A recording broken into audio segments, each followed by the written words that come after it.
Hi everyone!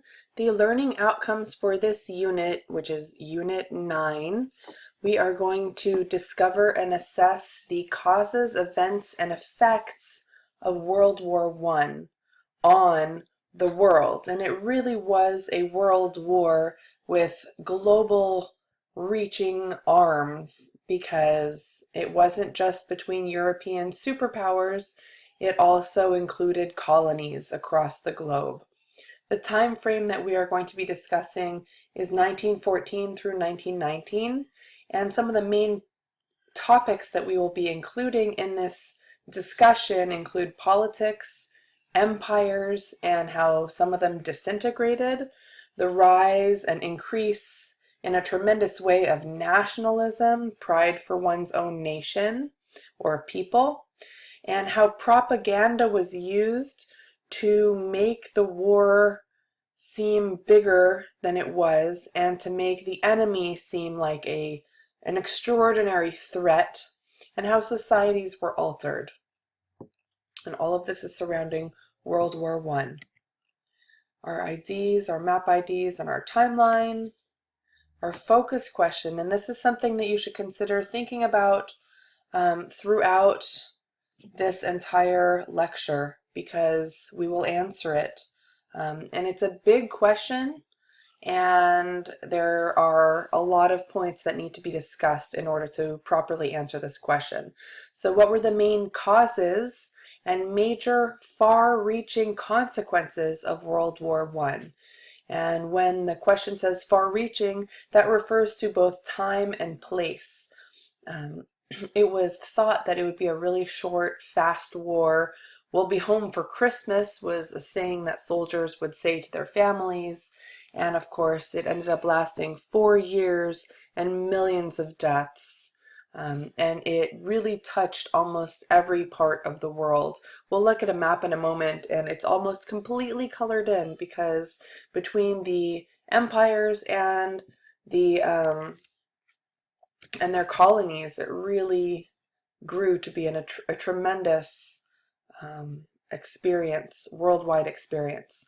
In your answer, you will assess at least these primary sources. The image, we'll look at some images on page 887 in the 3rd edition of Ways of the World, and also from the primary source document pamphlet thing, Woodrow Wilson's 14 Points, and excerpts from Donald Fraser's My Daily Journal.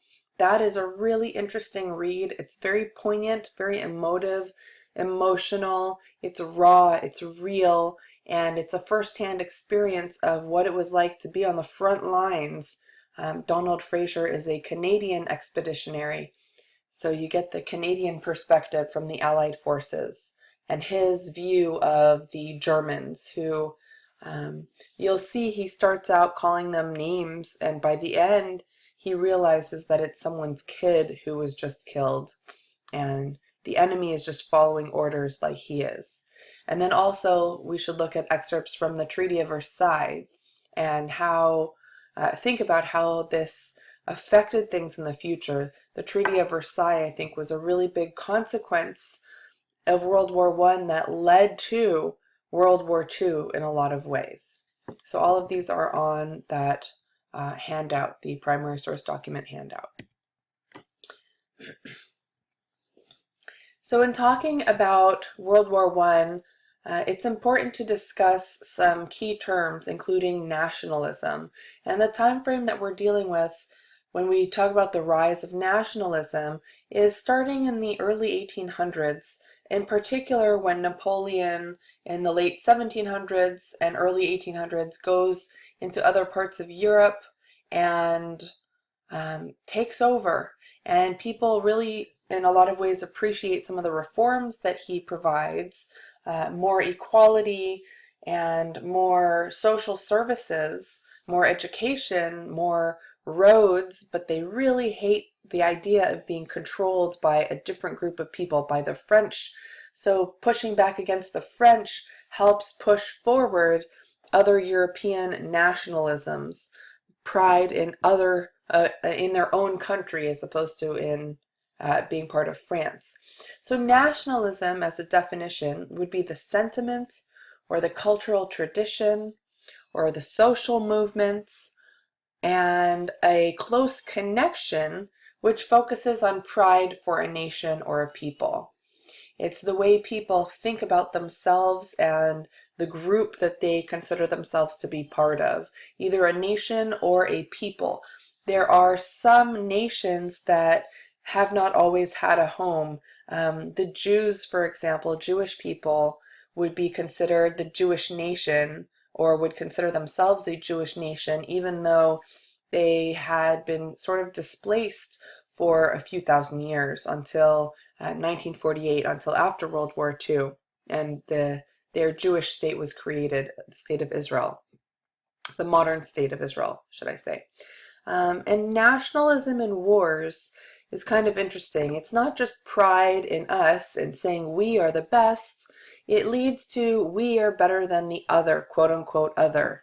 And that is any enemy, any even competition, people or nations that are even allies, we are still better than the other. And that makes us seem prettier and them seem less so, uglier, not as smart, etc. And the goal in nationalism in wars is to love us and hate them, and they, the enemy, are considered evil. And we use things like propaganda to promote the idea that the enemy is an evil entity. They are evil people, they are horrible, they're murderers, they're villains. We create images and promote images in mass media. With World War I, we're talking about newspapers and billboards and stamps and pamphlets that are posted and passed out to people. And that also includes public school education. People go to school and go to church and go to other parts of places where they can get information, and they are being fed the idea that the enemies are not just enemies who want other things in a political sense. They are an evil entity and they want to destroy us. And that happens throughout every war, but World War I really sees a lot of propaganda in the form of things that are published, because we have access to things like newspapers that are very inexpensive. And so propaganda about the enemy, negative information about the enemy, is spread pretty quickly and far. So the causes of World War I. I've heard people say, oh, it was because this guy, the Archduke Franz Ferdinand, was killed. That was the kind of the head of the match catching fire. There were so many other really, really big reasons that caused World War I. So if you do decide to write on this focus question, make sure that you think more broadly than one guy being killed. Because really, there's no way that that could have sparked a world war without all of these other really huge things. One, European global empires. Global is highlighted for a reason. Empires are, again, an entity that has an extraordinary amount of power. And in this case, we're dealing with European superpowers. Germany, France, Spain, Italy, Portugal, the Dutch, and all of these superpowers have colonies in other parts of the world. In India, the British control India, and there's parts of the East that are under control of American and European powers, and the Americas are very much invested with both economic and social and political interests in Europe. So we really are dealing with a global empire, European powers spread across the globe. In addition, we have a European internal rivalry, and this competition has been perpetuated for now several hundred years, and it just kind of continues. There are divisions in the past. People say, okay, we're no longer going to fight each other, and it turns into a competition, especially with the Industrial Revolution. There's less warring and more competition to create bigger and better things. But now What we're dealing with is an internal rivalry to create bigger and better weapons to make sure that we have more power over them. And that's the mentality that happens across Europe at this time and right prior. And then again, nationalisms. The Serbians and the Slavs, or the Slavic-speaking people, want independence from the Austro-Hungarian Empire. And what's kind of interesting is that the Archduke of Austro-Hungary, the Austro-Hungarian Empire, Austria and Hungary, Franz Ferdinand, he ends up being killed by Bosnian Serbs on June 28th, 1914. It's kind of unfortunate to think about because he really was interested in providing more power to the Serbians and Slavs by splitting the Austro-Hungarian Empire into a third and creating a third entity, so the Serbians and the Slavic speakers would have influence, a greater amount of influence, rather than just between Austria and Hungary. Unfortunately for everyone, the Serbians, the Bosnian Serbs, didn't consider that to be enough, and even if that had passed, chances are he would have been killed by someone else in the Austrian or Hungarian sections because they didn't want to give up any power. So it was a really challenging place for this poor guy to be in. There was a few assassination attempts, and they got him on the second round, and his pregnant wife Sophie, and it was very dramatic. The first time the bomb missed, hit other people, and they went to the hospital to visit the people who had been hit by the extremists, and that's when they were killed. And just to look at a quick glance at the empires and the influences that Europeans have had across the world. So the Russian Empire is on top up here, and they have a lot of influence. European colonies are smothering Africa, plus India and Southeast Asia, which we already knew.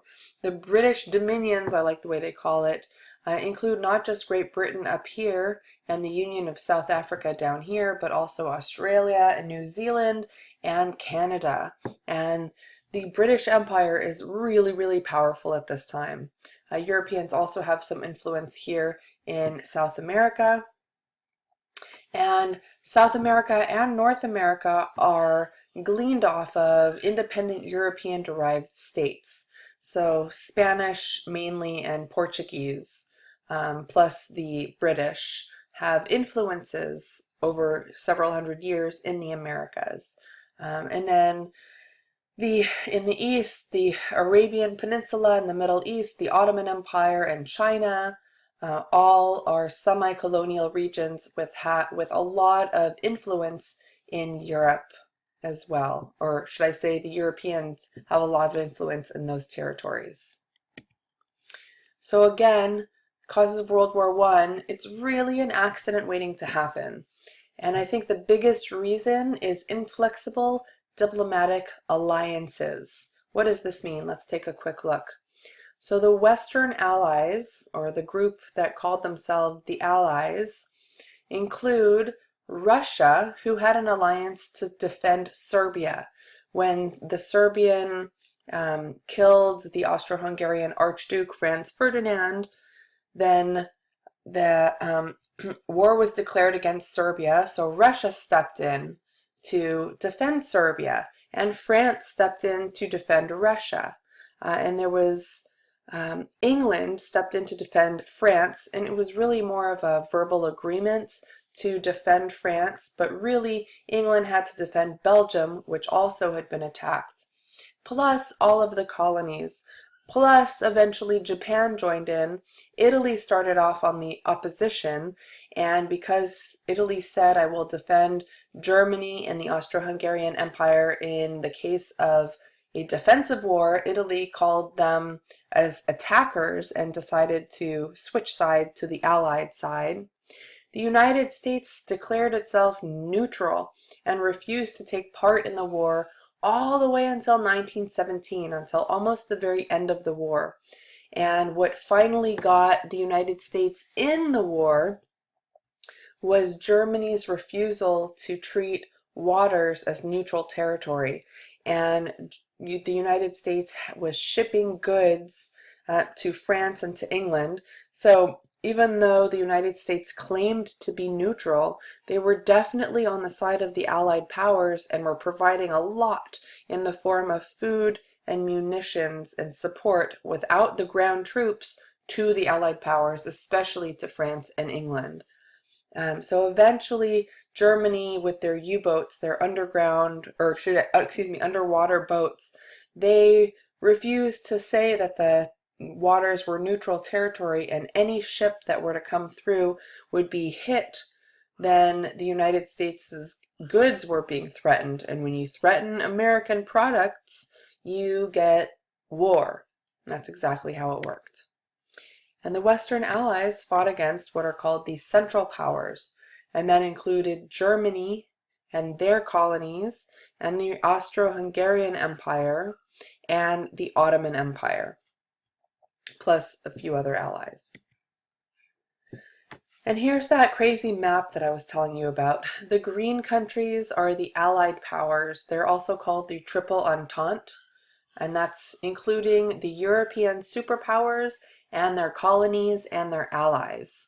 The main players, Britain, France, Russia, and Japan, plus Italy and the United States and all of their colonies, like India. That was a really big one. India sent a lot of troops over because they were forced to by the British. The orange colors are the Central Powers, also called the Triple Alliance. I think that gets a little confusing, the Triple Entente versus the Triple Alliance, so I say the Allied powers and the Central Powers. And their allies, Germany, Austro-Hungary, Bulgaria, and the Ottoman Empire. And only the gray states remained neutral, even though many of the gray states ended up supplying goods to other parts of the either Allied or Central Powers, most of the time to the Allied powers. Here's a closer look of Europe. The Allied powers are in purple and the Central Powers are in orange.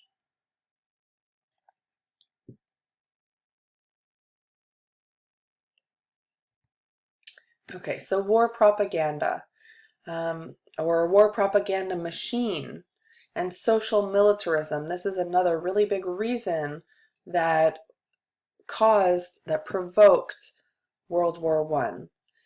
And we're dealing with a mass media age. Again, newspapers, publications, pamphlets, billboards, and a lot of information is being passed on to people quickly and far. And there's a great promotion of the idea of fear and hate of the other, including really horrible images. We'll look at a few. There was also conscription. Conscription is the forced joining of the military. And almost all nations in Europe had forced conscription.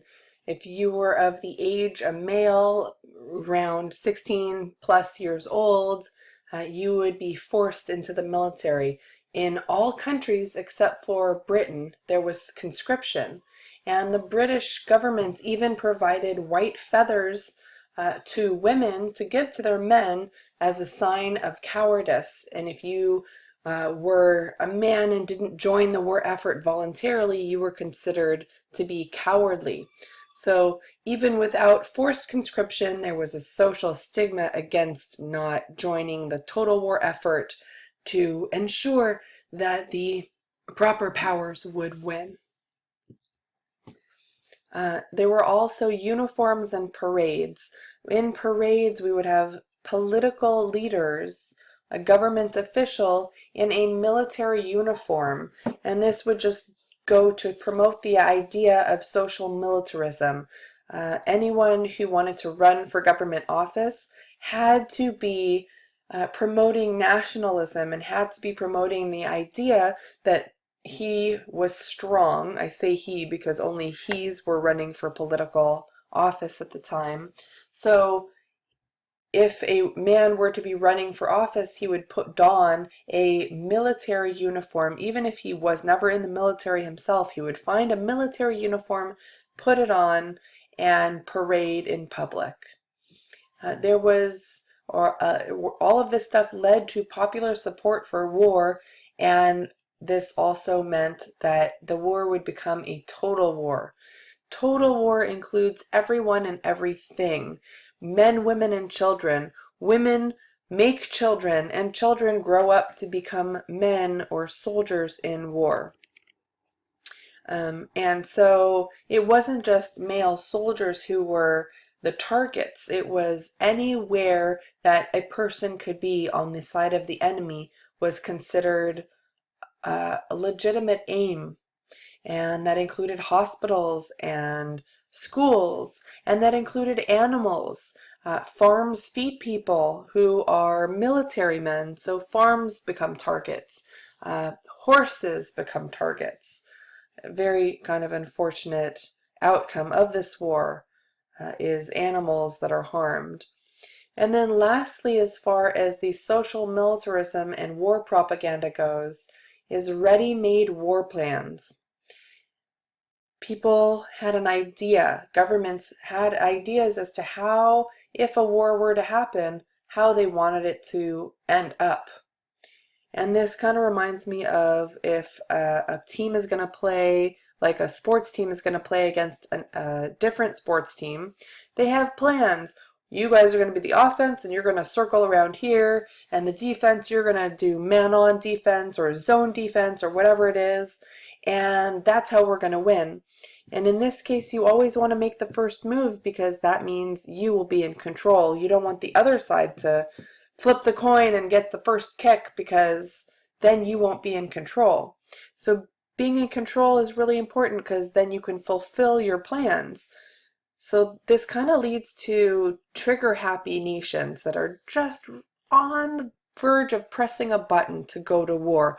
They are ready to go. And the best scenario for all of these nations with their ready-made war plans is to be the ones to start the war. Not exactly a good thing for peace lovers. Just a few images here. This one says, beat back the Hun with Liberty bonds.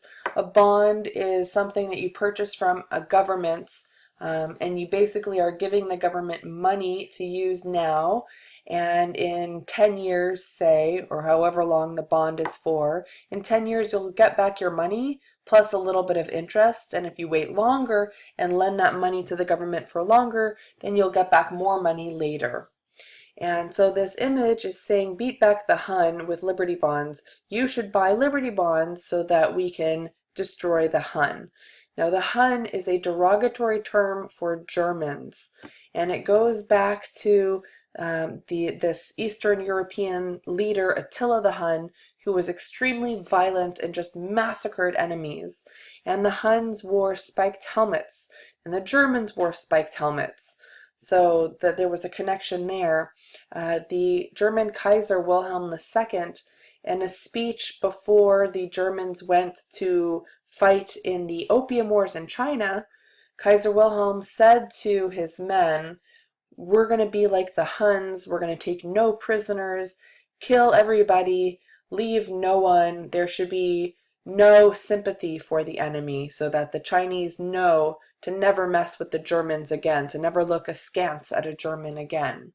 And so the German Kaiser kind of gave this name to the Germans himself, and the British got a hold of this speech and said, look at how brutal these crazy Germans are. They're so evil. They're going to kill everybody, men, women, and children.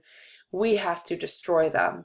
And so you would see a lot of images like this one as basically propaganda brochures in newspapers posted around bus stops, etc., to show, or not bus stops, but stops where people would go, trolleys, and where people would see this image. It's a horrible, evil looking image, and it's dark and it's brooding, and he's got a bloody knife that's attached to perhaps a bayonet, I'm not sure, and the buildings in the background are smashed, and he's bloody with brooding eyes, and you see the pokey part of his helmet, which is connected to that very strong and scary leader, Attila the Hun. So this is definitely a propaganda piece here. Here's another one. Destroy this mad brute. Enlist in the U.S. Army.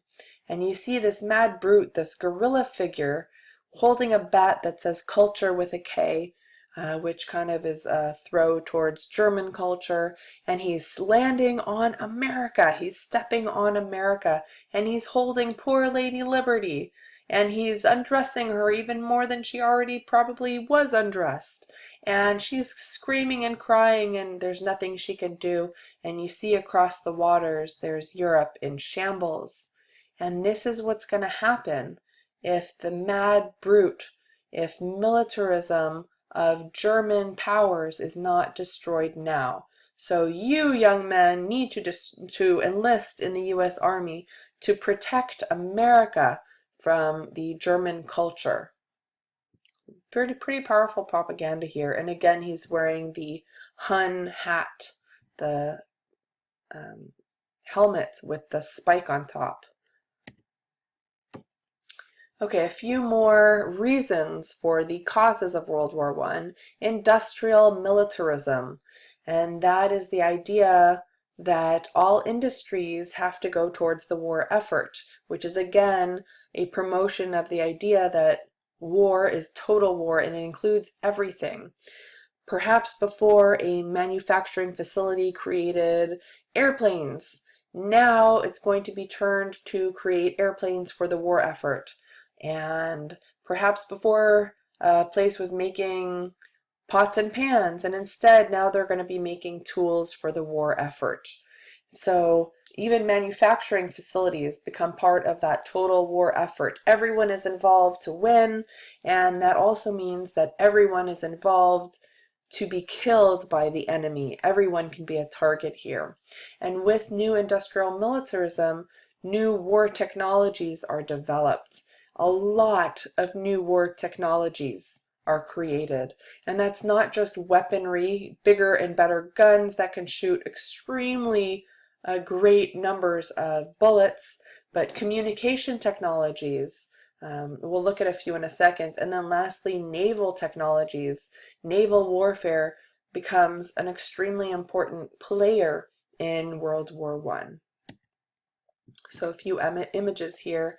The Gatling gun becomes a machine gun. So we go from 11 bullets per minute to a machine gun that, according to this image, says that more than 7,000 rounds could be fired by 1916 per minute, which is extraordinary. And it would take 4 people to man, because someone would need to feed the bullets and someone would need to crank the thing to make the bullets fire. And so it took 4 people to run this insane machine gun that could shoot several thousand bullets per minute. I think really it was more like 4,000 bullets a minute as opposed to 7,000, but either way, that's an extraordinary number and really changes the game.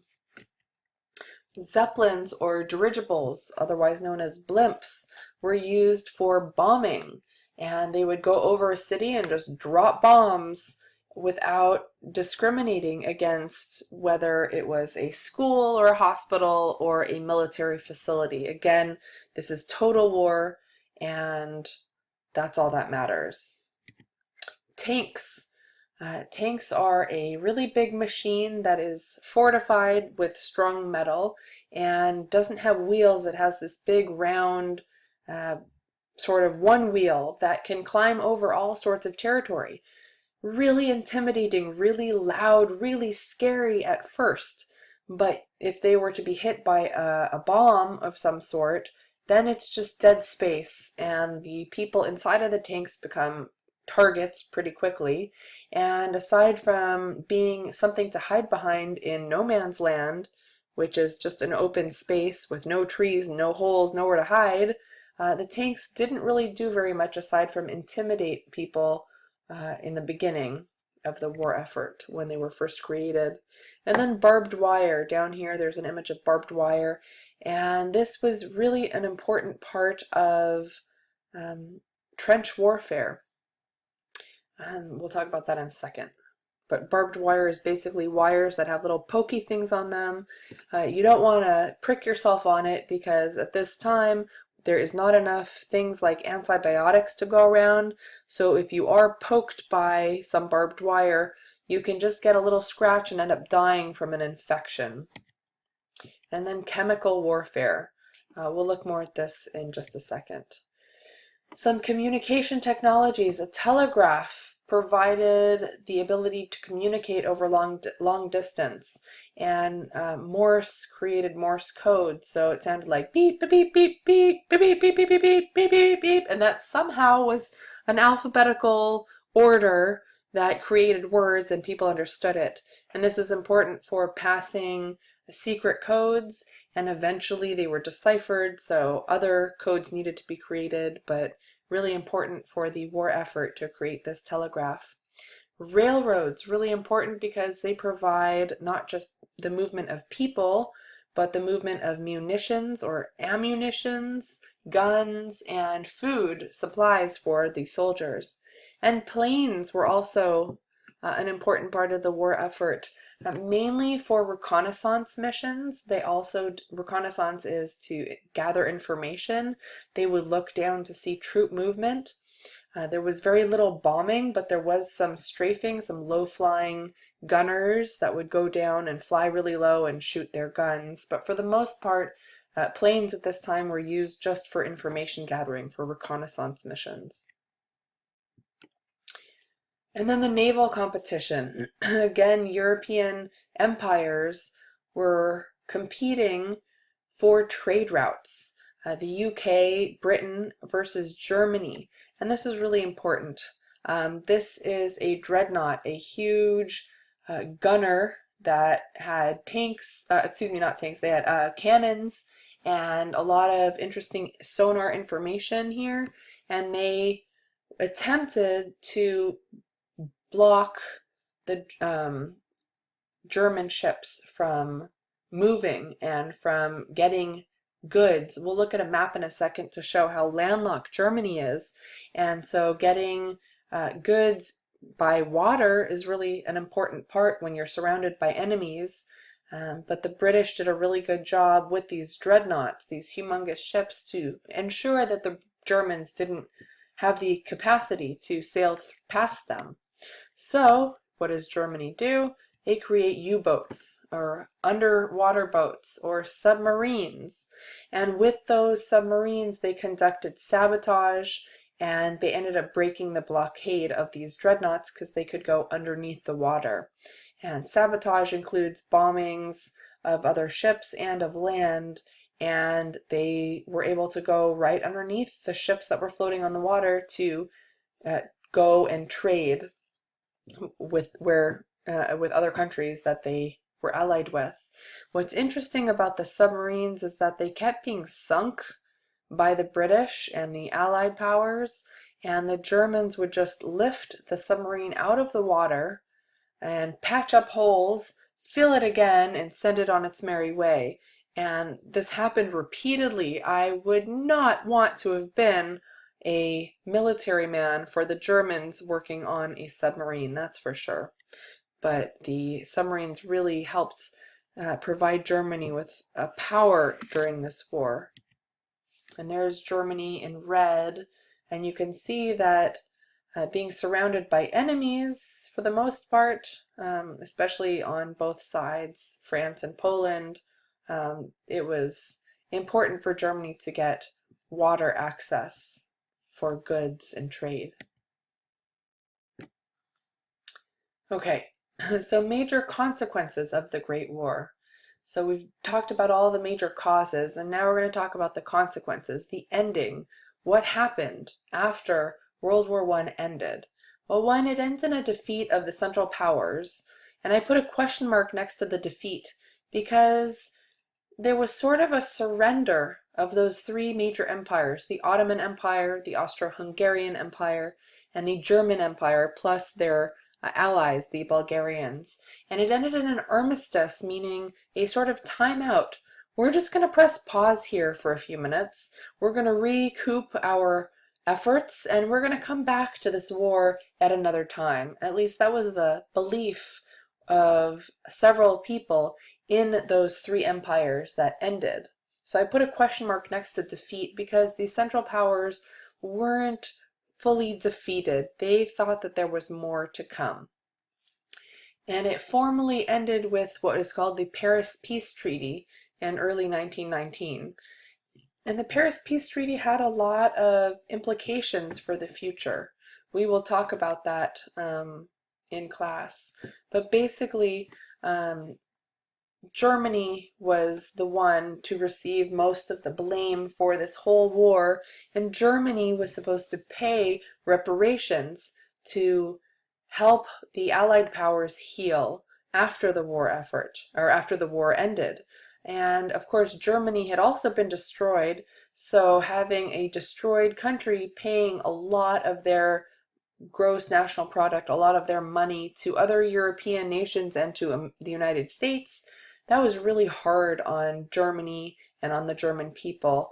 And I think that was a really big provocation for World War II, because people blamed the Paris Peace Treaty as a main cause of why Germany eventually ended up creating World War II. So some of the other major consequences of the Great War of World War I were the surprises and horrors. One, it was considered a war of attrition. That means we want to kill the most people on the enemy or bleed the other dry. That was a saying that the Germans said of the French. And so it wasn't a matter of gaining territory or for some event to happen. It was, we're going to survive longer than them. We're going to kill more of them than they can kill of us. And having a war of attrition only leads to extraordinary numbers of dead people. And that's exactly what this war was. One example that shows that this was a war of attrition was the Somme, the Battle of the Somme. And from July through November of 1916, this was the first use of the tank, it makes it a little bit interesting. But look at these numbers of casualties. 200,000 French people, 500,000 Germans, and 420,000 British troops were either killed or severely injured within a few-month period. Within one day, 58,000 troops were lost, and a third of that was killed. And these numbers are kind of insane for a battle, not a war, a battle. And this basically meant that a whole young generation of these French, German, and British men were lost just in this one battle. And what was the outcome? The British gained about 10 kilometers, which is less than 7 miles of land. So we're not talking about major gains in any way. It's just a matter of killing more of the enemy. Very, very unfortunate. And this is just one example of one battle during World War I. Again, it was total war. The economy and all of the opposition, all of the other, was considered enemy. This image is of a Belgian city, and you can see parts of remaining buildings. Everything was annihilated. Schools, churches, hospitals, everything counted as enemy because it was really considered total war. We're talking 10 million soldiers killed and 7 million civilians were killed, plus another 20 million were wounded, plus 1 million horses were killed because horses bring things like goods and people, and therefore horses are the enemy. Most horses were killed by chemical warfare. Anthrax in particular was the drug of choice that people used to infect horses with a very deadly disease. Plus, cities and farms were completely destroyed. And this Belgian city is one example. A lot of Europe looked like this, including a lot of Germany. And with the Paris Peace Treaty, Germany looking like this was supposed to help rebuild other European entities, other European states, which, as you can imagine, was a little bit of a hardship for Germany. There's a close-up. Excuse me. This is a casualty clearing station, and this is France in 1916. This is where people who were wounded or had died would come to get a little bit of help and maybe get sent to a hospital or get sent somewhere else in Europe that's supposed to be safe. People in casualty clearing stations were open targets, and a lot of times they would have flybys of planes with low gunners that would go and shoot up these people. This is where a lot of women came to volunteer as nurses, and there is no sanitation, there's no running water, everything is filthy, and your chances of survival here are slim, even if you just have a fairly minor wound, because there's no antibiotics. People who are having surgery done, the doctors don't wash their hands, they don't wipe off the blades that they're using. There's gangrene, people get basically limbs that need to be cut off because of a minor infection, and then they end up dying or at least surviving with very little full bodies intact. Very few people had full bodies intact. Additional consequences of the Great War under surprises and horrors include sabotage. In the past, in major war efforts, there was this idea of gentleman's methods, and things like sabotage was considered immoral and, generally speaking, wasn't performed. However, all is fair in love and war, or should we say nothing is fair in love and war. If it is a matter of survival, then you do what you need to do. This isn't a game of chess where even if you lose the game, you'll go home to your families. In this case, if you lose, you die. And so some people attempted to sabotage the enemy to ensure their side would win. In this case, we're talking about German Americans who, in America, cut wires, bombed railroads, and derailed trains, and also poisoned horses with anthrax. Anthrax is a disease-causing organism that quickly multiplies in a living body, and some 3,000 horses had been infected, sent overseas to Europe, and then spread the anthrax disease to both soldiers and other horses. And a lot of life was taken because of this. And then other poisons were used, such as tear gas and mustard gas, and chlorine in addition to anthrax. And these are all very painful, very morally wrong. Most people would consider these things to be morally wrong, and caused a lot of damage to millions of people, plus farmland, plus animals. Here are some images of people who had suffered from chemical weaponry. Tear gas causes severe eye, respiratory, and skin irritation, meaning it's really hard to breathe. It burns your eyes and it burns your skin. It causes a lot of pain. People end up throwing up because they can't deal with it, and in some cases it even leads to permanent blindness. So that's a really big problem. And then mustard gas, on the right side, you see this poor guy who has these bubbles on his hands and around his neck, and that basically is what happens to skin, and when you breathe it in, that's what happens to your lungs. A person has 5 lobes in their lungs and can survive with just a few of them, but if enough of those lobes get burnt, then you cannot breathe properly, and then you end up dying. A lot of people ended up dying. This is what mustard gas looks like. It's sprayed down a line, usually when it's a windy day, so that it'll be carried farther across a field. It was first used by German troops in 1915, and overall during World War I, 800,000 people and animals were harmed by that. But in this case, we're just talking about humans. Down here on the right, you can see dogs wearing gas masks and people wearing gas masks. This was more of a mental attempt to help people feel comfortable about being out in the open where chemical warfare was being used. A lot of times these gas masks did not work. Sometimes the valves didn't open and people would suffocate to death, and other times they just leaked and it was not very useful. And then the picture on top shows people who had been burned by mustard gas pretty severely. Their skin clearly is extremely affected, and chances are they're having trouble breathing because it got into their lung lobes when they breathed it in. Oh, and there's one more lovely picture of what mustard gas looks like when it hits your hand or skin. One more image. Inescapable.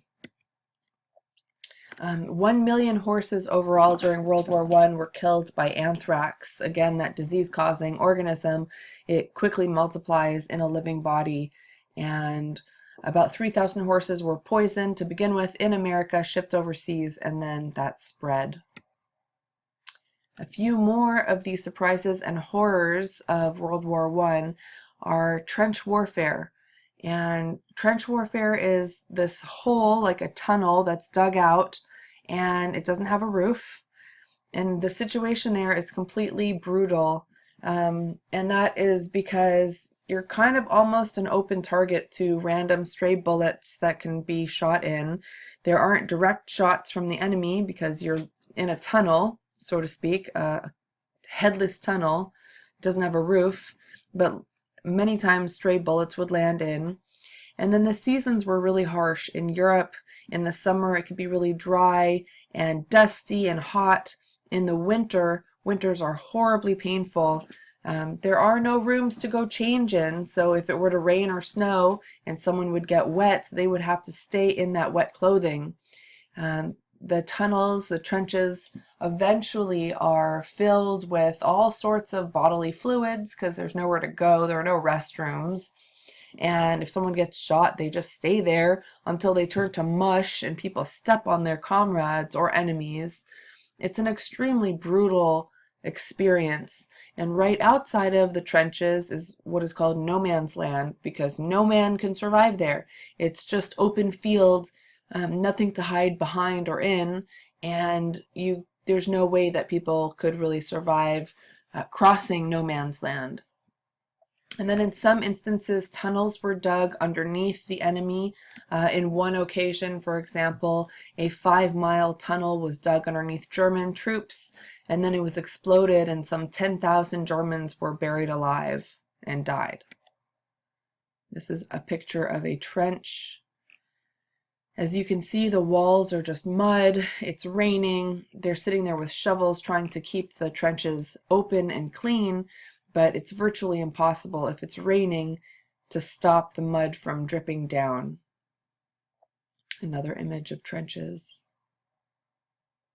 And this is a drawing, and I think sometimes drawings convey even more power than a photograph can. And in this case, you see troops that have been killed are in the trenches, and the others all look dejected. Their heads are down, their shoulders are slumped, they're crawling over snow, and everything is a sad mess. These are some images of no man's land, and you can see why it's called no man's land, because there's nothing to hide behind. So if a sniper is there watching, anyone to cross in this path would be a very easy target. And it's protected with barbed wire to prevent the enemy from jumping into trenches on the opposition side, but there's only so much that barbed wire can do, and oftentimes it would catch people on its own side. One more image, you see the trench on one side and the guys hiding behind the barbed wire on the other. We will talk in class about Donald Fraser's journal. He was a Canadian expeditionary. This is a primary source document. It's a really emotive and poignant primary source. So be careful about reading it because it can cause emotions to stir. Pay attention to the way he describes the enemy, who in this case are the Germans. Look at how he describes his own military leadership, and look at the way, or at the supplies he receives or didn't receive, and how all of these things affected his mentality during and after the war effort. Okay, another of the major consequences of the Great War, widespread disillusionment in Europe. Europeans are coming out of a sort of Enlightenment period with the idea of progress and reason and equality and the idea to care for other people. And within Europe, there are millions of people who have been slaughtered by other Europeans. And how can Europeans be the enlightened civil people if they are the ones mass murdering each other? So a lot of people sort of turned away from the idea that Europeans were the highest ranking in the world, the most developed, the most civilized, the most progressive and wonderful, because clearly they were not following proper Enlightenment philosophies. Women in the Great War. During World War I, women really came into the workforce in great numbers, as all the young men were being conscripted into armies and taken away to fight on the front lines. Women had to step up and take over at home, and there were also women who were fighting alongside the men, not so much with guns, but as nurses and as caretakers. So some even became spies, some at home were making artillery, and many of those women who were working in ammunitions were poisoned with TNT and mustard gas. Their hair turned yellow, their skin turned orange. There were a lot of challenges for women working in these positions. And then on the front lines, women did have to deal with artillery fire. They were being shot at, especially as nurses trying to help wounded soldiers on the front line. So women definitely had a big important role in this war for the first time in all of human history since the agricultural revolution some 6,000 years prior. After the Great War, after World War I ends, so starting in the 1920s really, conservatives kind of like the idea of women going back home. You did your great nationalistic work by coming into the workforce while men were away, but now our soldiers are returning and they need jobs. If you have a job, you are taking a job away from a soldier. So a lot of conservatives wanted women to go back home and get out of the workforce. Of course, some women were like, I don't think so. This is kind of fun and I like being independent and making money. But in general, because women were seen as secondary money makers, women were not paid equally, and this, of course, has continued through today. In France, Mother's Day was created. That's where we get Mother's Day from. It's coming up.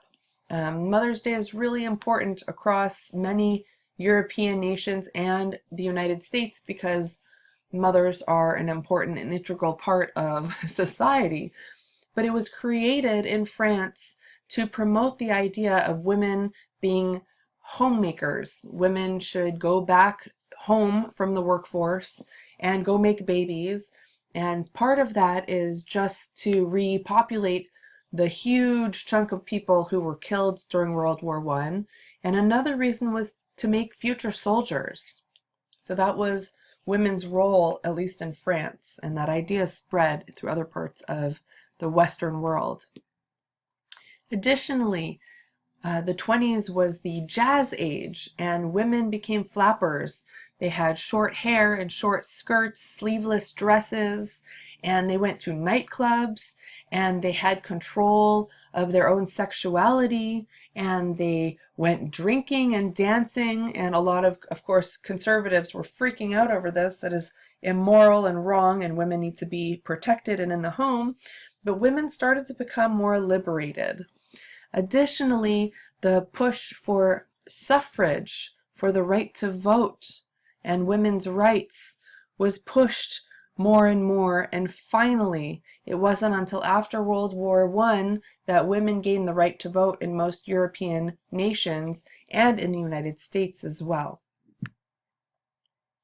Here's a picture of women welders during World War I, taking a man's job because the men were away at war and needed these things to be created, so women stepped up and worked in former man's positions. And again, after the war was over, these women were expected by most people to go back home, though some people didn't.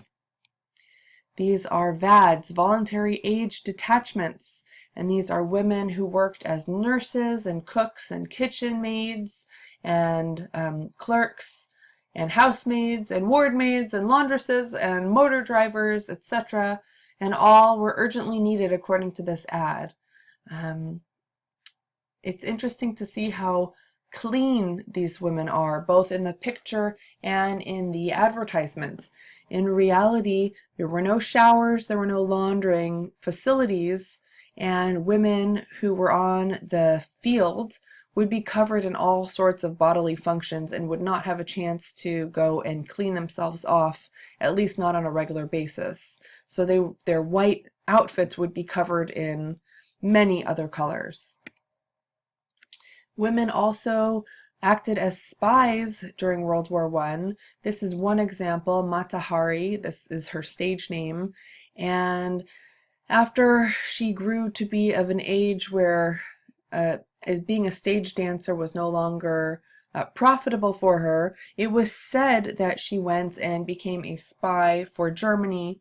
She was caught by France and eventually lined up and shot with a firing squad. But that's just one example to show that women were also part of the war effort in a different way, as spies.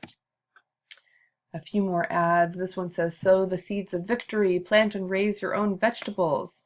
Every garden is a munition plant, and the meaning of this is people are growing food to send overseas to their soldiers. And that means that people who are at home aren't having enough food, and there were rations where certain days you wouldn't eat certain foods.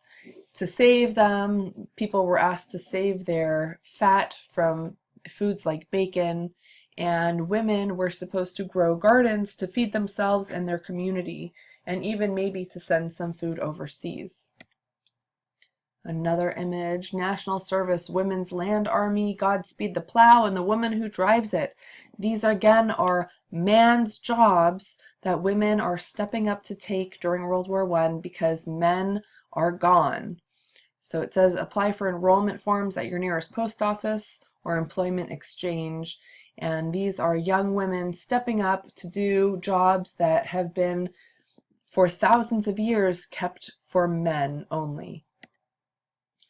Okay, a few more of the consequences. Division of territories. We've already talked about this, but the Ottoman Empire ended up collapsing, and Turkey became a formal state, a formal nation.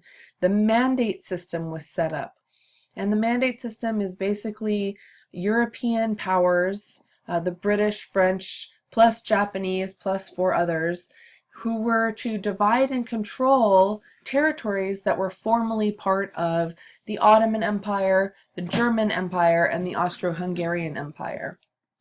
So basically the territories are in the Middle East, Africa, and in South Asia. And mainly the British and French were the ones who ended up taking control over these territories. A new map was created in the Middle East. And again, these were held by mandates, but the new states of Syria, Iraq, and Transjordan are some examples of the new states that were created out of the Ottoman Empire. We'll look at a map in a moment. In the European East, national identity or cultural identity was pushed again with the belief and desire for self-determination to rule themselves in the European East. And you see new nations starting to come up as an important self-fulfilling prophecy with the desire to rule themselves. And it takes a long time. And then lastly, in this topic, the Armenian genocide happened in Turkey. We've already talked about this. The secular Sunnis, the young Turks, killed between 1 million and 1.5 million Armenians, Christians, because there was a belief that they were siding with the Allied powers, which chances are they weren't, but either way, this was definitely a horrible experience for Armenians. The Ottoman Empire. By 1914, it's just that dark orange territory, and all of the other territory is former Ottoman lands that had been lost over the 100 years prior. Territorial changes in Southwest Asia after World War I. The dotted purple line shows the League of Nations mandate starting in 1920. The bluish colors are British protectorates or British mandates, Egypt, Anglo-Egyptian Sudan, and several places in Africa and in the Middle East. And then the orange is the former Ottoman Empire prior to World War I. So you can see how much territory was taken away from the Ottoman Empire and how much was given to the British and other mandates, other Europeans. This is kind of an interesting map. It shows territory that was ceded by Germany, Austria, Hungary, and Russia in those top three colors, the green, yellow, and khaki colored. And then the British mandates are in orange, the French mandates are in purple down there, Syria and Lebanon, or what became Lebanon eventually. And then you see the underlined pink words are newly created states and mandates. So that's kind of interesting to look at all these new states that were created out of the Austro-Hungarian Empire, the German Empire, and ceded by Russia, so given up by Russia. One more map. European-controlled territories in the 20th century, Middle East. And the dates here are pretty interesting. Algeria did not become independent until 1962. The UK or Britain had the orange colors. Italy held Libya. Spain held some parts of Morocco. And then independent of European control were those few orange, pinkish states, Turkey, Iran, and Saudi Arabia. Iran gained independence from a different dynasty, and yeah, these are interesting dates to look at after World War I. It took really after World War II for most of these states to gain independence. Another of the major consequences of the Great War, during the Paris Peace Conference of 1919, that mandate system was set up, and the League of Nations was created. This was the idea of the American President Woodrow Wilson to have a whole bunch of nations come together and stand to prevent war in the future and to make the world safe for democracy. The problem with the League of Nations was that it was very weak and very ineffective. It was not supported by any military capacity. There was no army there, only economic sanctions. And economic sanctions can be useful, but generally speaking do not harm leads or heads of states. They only harm the majority of the people who are innocent. So that was a problem. Additionally, many of the League of Nations members who promised to join were late or didn't show up at all, and that includes the United States, because Congress did not allow the United States to join the League of Nations, even though it was Wilson's own idea. Additionally, the Treaty of Versailles was created, and this basically blamed Germany for World War I. And this led to Germany having to pay reparations. Germany had to pay for the rebuilding of Europe and all of the states that it caused problems in. And in 2010 were the last payments made. And that really had a big hit on Germany, especially prior to World War II. Once Hitler took power, the reparations were put on pause until after World War II. But then they were reinstated and didn't finish getting paid off until 2010, which is unreal to think about, almost 100 years. Additionally, the Treaty of Versailles said that Germany had to have a very limited military. They lost all of their colonies in Africa and in Asia. There was great humiliation, and all of those things combined, especially the humiliation, I think was a really big provocation for World War II.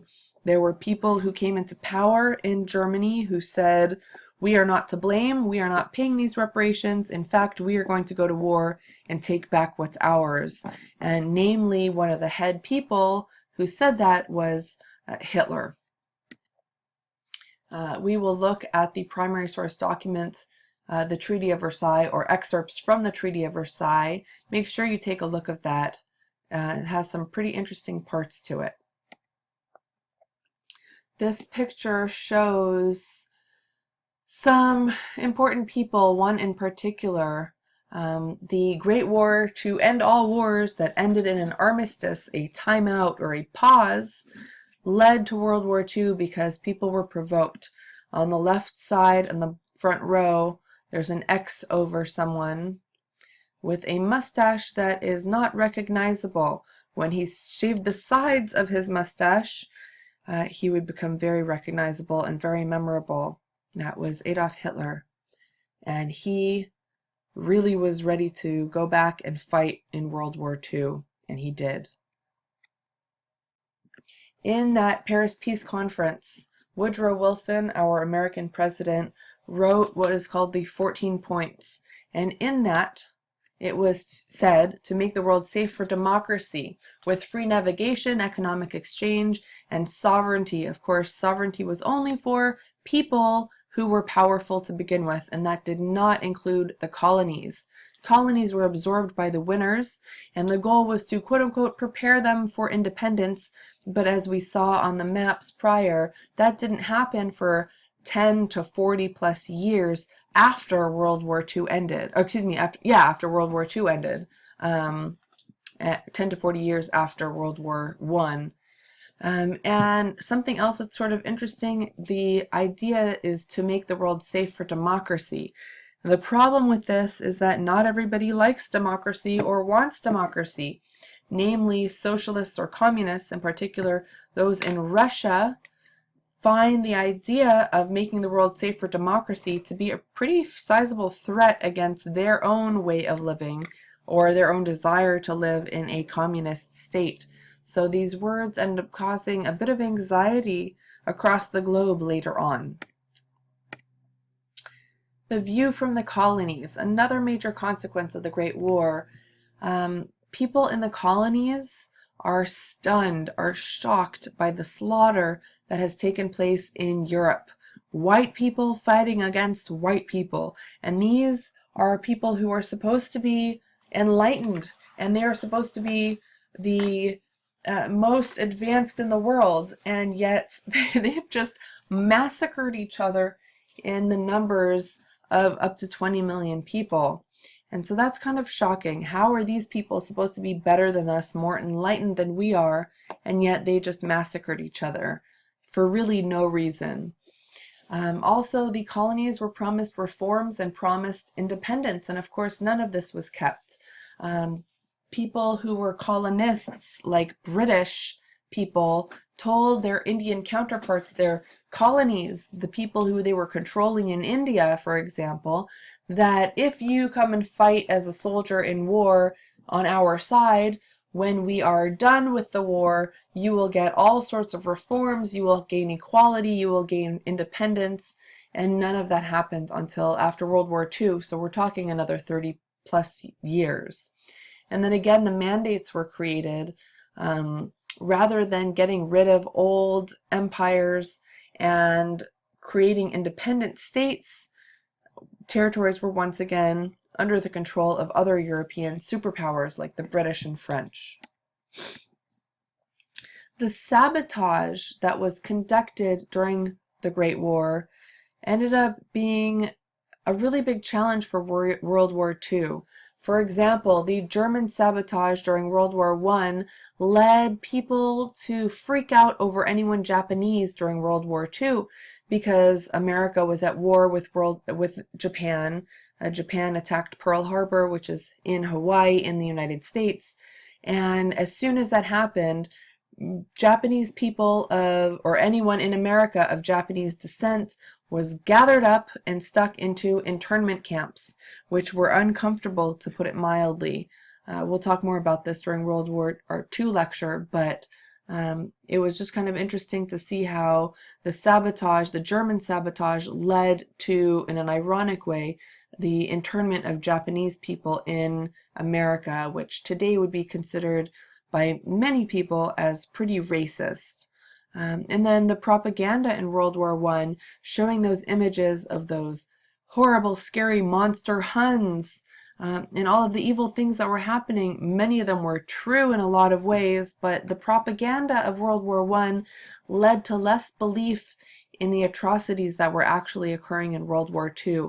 A lot of people knew about the Holocaust. It would have been really easy for people to bomb railroad lines to stop the mass movement of people to execution sites, and millions of people could have been saved, but there wasn't really a full belief in what was being told to people in World War II, and some of the historians would say that that's because of propaganda from World War I. A few other of the consequences of the Great War. The Russian Revolution happened in 1917. Germany knew that if Russia went into a revolution, that they would have to pull out of World War I, which is exactly what happened.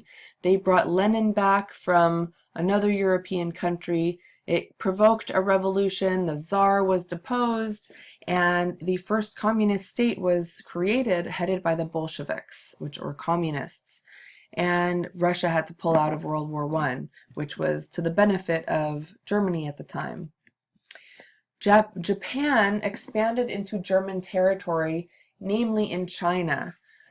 Germany had colonies in China, and when Germany lost World War I, Japan went in and took those territories in China. And China looked towards the West and towards those Allied powers and said, hey, we've been sending in Chinese troops to come fight for you and with you. You need to help us out and not allow Japan to take our territory. And the West did nothing. European powers and America did nothing.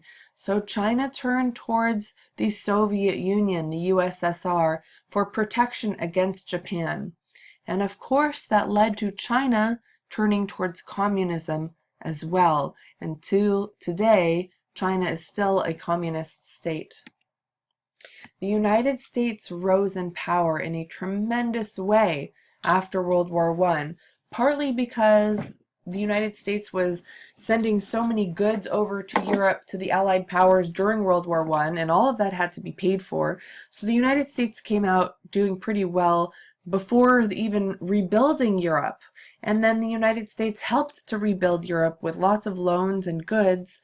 So the United States made a whole chunk of money and really came out of World War I unscathed. Our territory in the United States was pretty much untouched, especially when you look at what was going on in Europe. So the United States really became a superpower at this time.